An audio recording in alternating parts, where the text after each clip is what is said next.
AEW Grand Slam uko imikino yagenze. Quick recap on the result of AEW Grand Slam Mexico 2026, which took place in Mexico City at Arena Mexico. Will Ospreay defeated Mark Davis in a Mexico City street fight. The demand: Ricochet, Bishop Kon, Taorio vs Hangman Adam Page, Bandido and Brody King.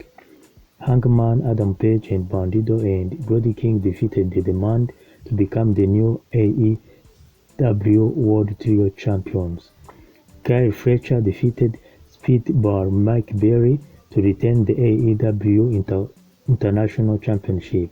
Willow and Brawling Bills defeated Mercedes Mone and Divine Dominion. Willow pinned Mercedes Mone. Mystico, Chris Jericho and Darby Allin defeated Kazuchika Okada, Kevin Knight and Hashiro. Darby Allin pinned Kevin Knight after a coffin drop. Persephone defeated Chris Statlander. She won via pinfall following outside interference. The Death Rider defeated Adam Copeland, Christian Cage, and the Young Bucks in an 8-man tag team match. Major highlight: MJF return. Maxwell Jacob Friedman MJF made a surprise appearance to reclaim his status, shaking up the Dynamite landscape. New trio champions.